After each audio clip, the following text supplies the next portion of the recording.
Hi, I'm Lois Beres at KZGN-TV, and this is Ridgecrest Talk. And today I'm talking with John Abbot from Ridgecrest PACT. Welcome. Thank you. What in the world is PACT? If somebody were to ask you, what does it mean? PACT is a volunteer organization, and the acronym is Police and Community Together. Okay. PACT. And what is it set up to do? Well, PACT has been around now for 22 years. It was, the purpose was to help augment, I guess you would call it, the police department in non-arrest matters.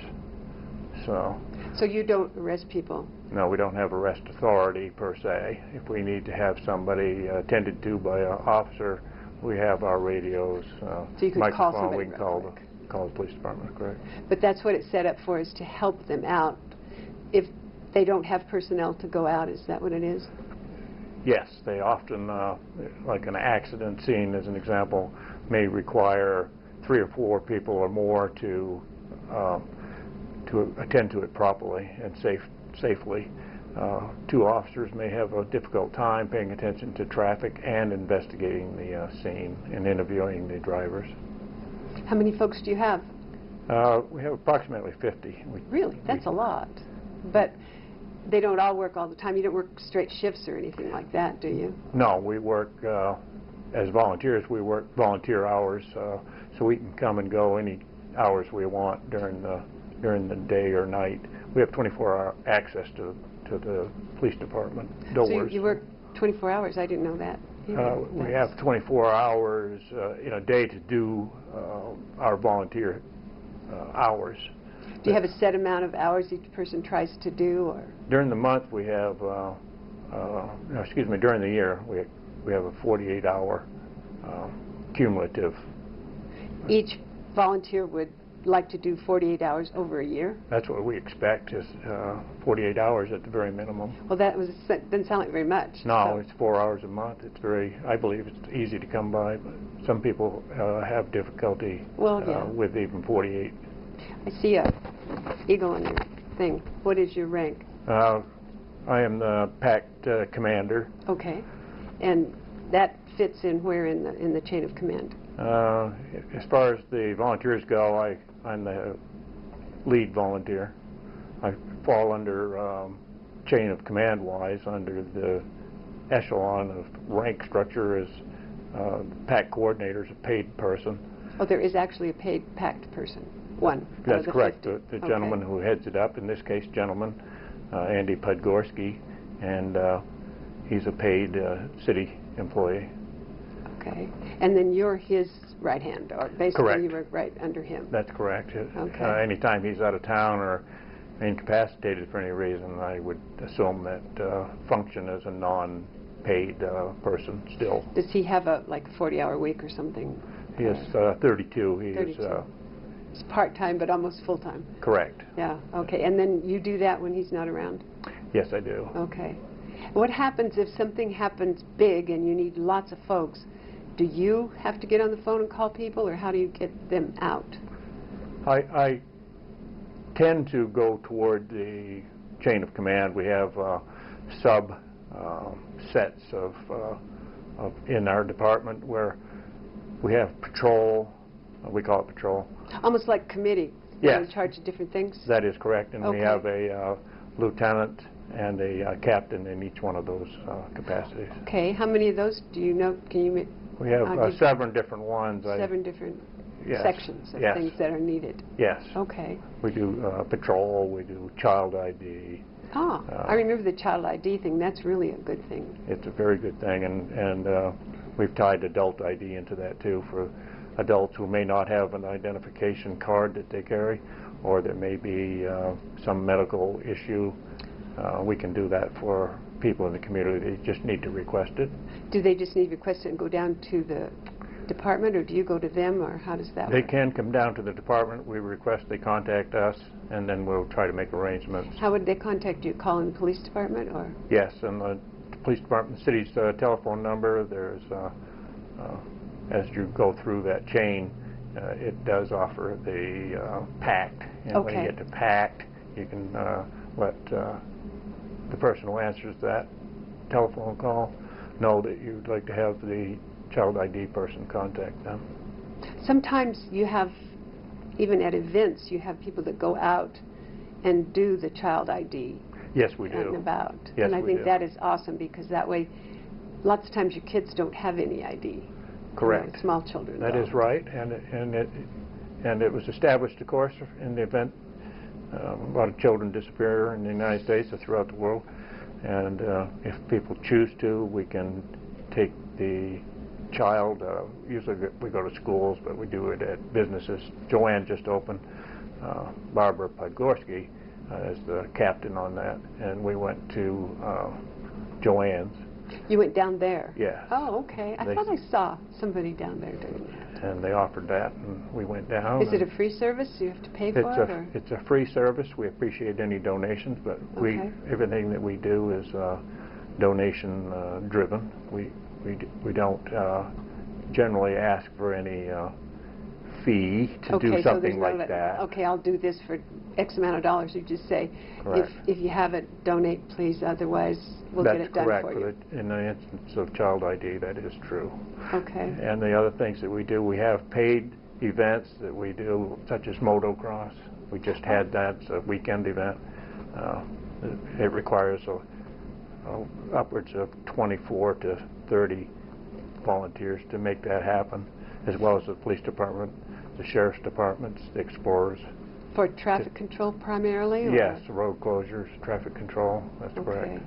And I know you said you had a big traffic problem, or not a problem, but at least a challenge when the 1,000 Flags came about. And you guys helped out with that, right? Yes, that's Parade of 1,000 whole- flags, closing up a lot of streets. that's and correct. That sort All of thing. all the streets that come out onto the parade route has to be secured, and each one of those positions needs to be manned, and we provide that service for the department. If we come up anywhere near short-handed, we have police explorers that can contribute time, Okay. and the community emergency response team helps out on several of these events. Awesome. I want to talk about that in just a minute, but we're going to go to a break. We'll be back in about 2 minutes. We're going to talk a little bit about explorers and other volunteers. Very good.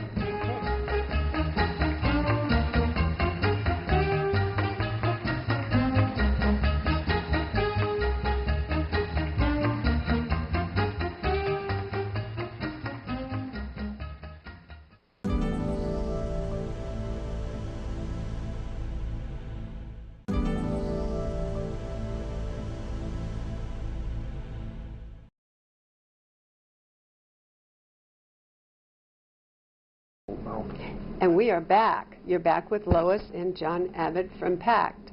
We were talking about the volunteers that help out our police department. And John was saying that they have about 50 volunteers, but this is total, and each one of those is asked to do about 48 hours a year. So on any given day, they may not have more than 5 or 10 maybe available. So how do you go about getting your volunteers and training them and that sort of thing? Well, anybody that's interested in becoming a volunteer for PACT, Police and Community Together, can go to the city website and look at PACT, and you're offered the opportunity to download a application, and it's a thorough background investigation. I would imagine it need to be very much like if you were going to go to the police department. Correct. That is right. Because you can go in there into his office and you hear everything that's going on. Yes, and again, we're 24/7 access. Okay. So you can go in, any kinds of conversations may be taking place. People do get detained by the police or arrested, and often the station, our Ridgecrest Police Department, is a point where those people do come into the building along with the officers, and you may see one of your acquaintances, friends, and neighbors. It's entirely possible. That could be interesting. It could be interesting. And So the screening process is full. Pretty stringent. Yes, it is. Right. Would need to be, I could see. Yes. And you told me once that even anybody who's a citizen could do it, and you even accept active duty military if they want to. That is true. If they want to take part in this. We do that. That's correct. If you have any kind of history with law enforcement where you violated the law, that investigation takes a little bit, slight bit longer. It has to be cleared to make sure that it's off the records, but that does happen too. Well, yeah. So, if anybody who's interested should certainly contact the department. Go to the website, get the application, download it, then fill it out and take it down to the office? That would be the best thing to do, yes. Okay. And drop it off at the police department there at the counter? Yes, and tell them that it's a packed application. They'll place it in the coordinator's hands.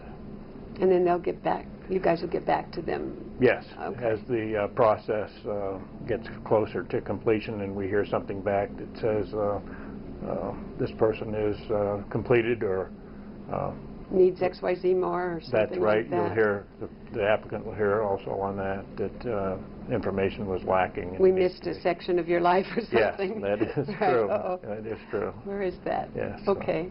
Got to fill in that blank. Right. It makes sense. It does. Yes, it now does. You've got something big that happens, and you being the commander, do you say, I need this many patrol people, I need this, and then somebody goes and gets them? Yes, or? we do.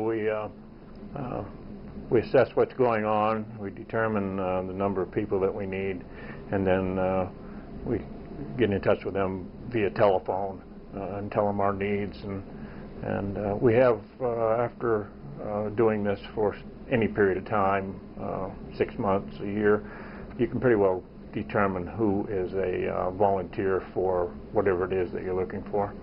So anybody who is prudent would keep a list of such things. Your captains and lieutenants would probably know that these guys are going to be available this time Yes. or whatever, pretty Yes, much. and we ask the volunteers to please let us know if they're out of town for any extended period of time.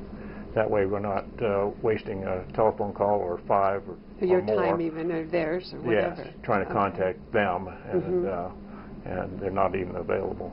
Because he mentioned that they have 50 volunteers, but on any given day they may have 10 that Yes. would be available. Because a lot of people work, Yes. and they can't come in the daytime, or they work at night and can't come in the nighttime. Or That's whatever. correct. We're about 60-40 roughly on retired people. And, 60 retired, 40 probably, not, you think? Or? We're probably, that's probably true. We're about 40%, 45% possibly on the people who are actively employed. Okay. And Well, that's great that they can do that, and then in their spare time they can help you, but that doesn't help you get the guys real quick when you need them if they're busy. That's true, and of course we keep a list of exactly that. Who is a worker, you know, full-time employment, and who is not, and then we try to pay attention to who's in town out of those people who are available theoretically during the day, and such as doctor's appointments or surgeries that may require extended downtime or vacations, extended downtime. So your 50's dwindling way down now all of a sudden, All of isn't a it? sudden it is, because life happens. It true. does. That's It's great. true. And you go to traffic accidents, you go to fires? Yes, we do. If the police have any situation that is not an immediate arrest situation, we generally, as volunteers, respond. Of course, the police can go with their lights and sirens. We can't do that. You can't do that. We get there at the speed limit safely as we can, and then help out in any way that the officer on scene sees necessary for us. Do you use your own car?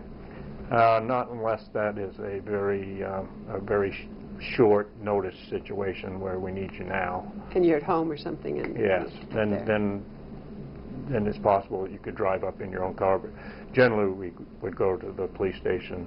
And there is a car available? Yes, we have packed assigned vehicles, and Oh, they're that's labeled good. as packed vehicles. I didn't know that. That's good. So, okay. So then you get out there and you have to mark the scenes and all that sort of thing so that the police are freed up to do whatever they need to do. Yes, and they're doing all their measurements and you know, breath analyzers if they have to for possibility of alcohol or any other reason to interview the drivers or the passengers. We just try to keep the officer's blind side in mind. We don't want that person to be accidentally hit by a car or somebody sneak up on them for some reason. So we really have their backs as much as we can. We're eyes and ears for the police department. For the police at that point. That's exactly what our function is, really. We're eyes and ears. Sounds good. Okay, we're going to go to another break, and then we'll be back and we'll finish up and find out a little bit more about PACT. Yeah. Be back in 2 minutes.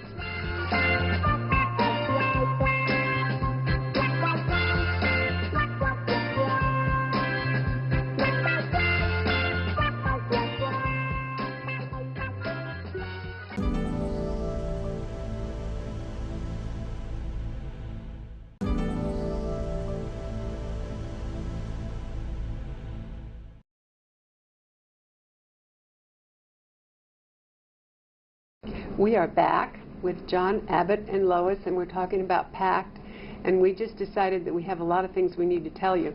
One of the things I'd like John to go into is what the different committees and the different functions of PACT people actually, what they actually do. Mm-hmm. Can you tell me a little bit about how that's handled? Or Certainly. One of the things I do not want to forget when we're talking about this is PACT, like what I do, and our 50 roughly are 24-hour access to the police station, and we do patrols and other things closely related to police matters. PACT also runs the animal shelter. Mary. Okay, Mary Stage, right? Yes. Yeah. No, Mary Stage is the... She's the director out there. Or whatever. Mary Trousdale and Larry Trousdale. Our PACT people. Yes. Okay. Yeah. I get the wrong Mary. And Mary Stage is out there, yeah. True, animal control officer. She's in the lead. Okay. And that side of PACT is devoted to animal care. And unlike us that are supporting the police officers, we have a very thorough background screening, and the animal control people don't have 24-hour access to the station, police station. So if they need it in, they'd probably need to call you. Correct. Okay. And that's because they don't have that full background. Just got to know for sure they're good with animals or something. Absolutely, absolutely. Okay. That's their... Do you have quite a few of your people working there? Or? The animal shelter, I'm not sure exactly how many people they have volunteers-wise, but I think he has somewhere around 35 or so on his rolls. Okay. He can always use more. The animal shelter is generally full or nearly full, and the few volunteers that they have a tough time meeting the demands. Getting out on the road too, because there's so much there at the place, but then you've got to get out and pick up the animals. That's correct, and if they have an animal that's adopted out, they have to do welfare checks on those animals that are adopted out. And the PACT does that? Animal control officers do that check. Okay, and what else then does PACT do? PACT, we do patrol, and patrol is our largest bucket, if you would. Lots of responsibilities there. Anything that has an emergency response pretty well falls 911 calls, you mean? Yes, we don't respond to those, the officers do, but we go to the accident scenes, fires, gas leaks, maybe road hazards, go check them out. You used to have to do code enforcement, but now you've got a code enforcement officer. We do have a code enforcement officer now. The city does, right? That's so that correct. helps a little bit. That is true. Yeah. He's a body dedicated to code enforcement. Okay. So it isn't taking out of our pool of people. So if you get a call from the police and there's something happened, say a shooting or something, and you've got 2 or 3 police out there, and you get 4 or 5 of your guys, and what do you do when you get there? The officers will ask us if we get there very close to when they arrive. We may set up the tape barriers that they have. Do not cross this point. That yellow tape. Okay. That's right. Yeah, we're all familiar with the yellow tape. Yeah. And while the officers are working inside of that tape, we as PACT are on the exterior side of the tape. And okay, they're over here doing their investigation. You're over here we're on, watching people. Or watching people, making sure that they don't come in. If they have to come in, we ask them why that is and who they're looking for and that kind of thing. And we contact the officer in charge and let them know that there's a person somebody there. Needs to come in or something. Yes, and why that is.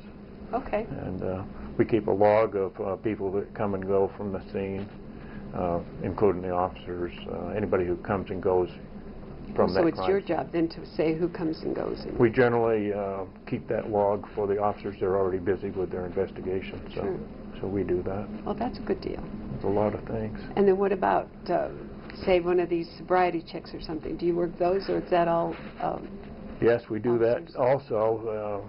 The officers are busy with the cars that are approaching the DUI checkpoint. Yeah, that's what I was thinking. They do that. While they're doing that, we're somewhere in the roadway, in between the cones that are set up, trying Getting people to slow down?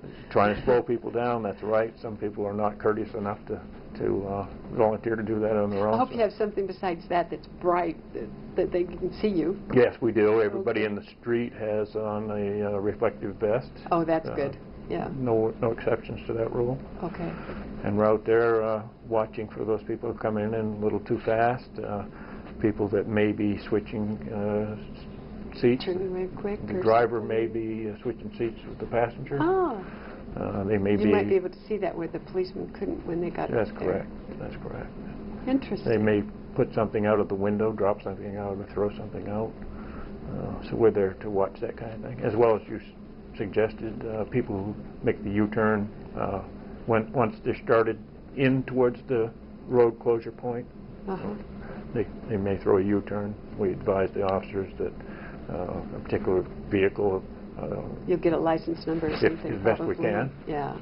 And let them know that somebody Maybe there's a reason they didn't stop. Could well be.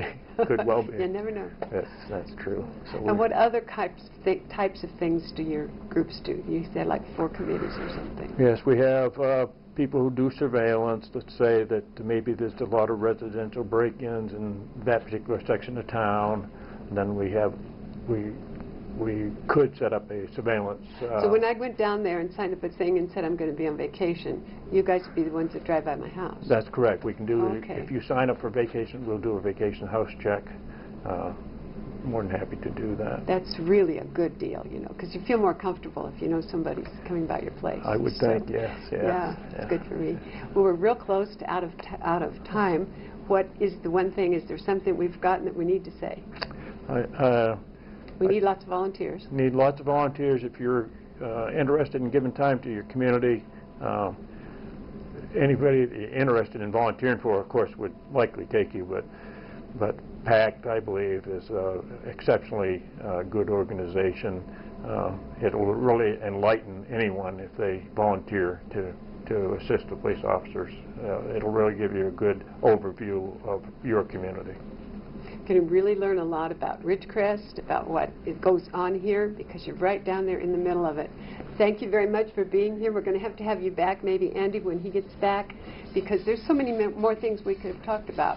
But thank you very much for being here, and we'll have you another time. You're very welcome. Thank you, too. Thank you. Thank you, Lois. We're out of here, guys. Come back next week. Please.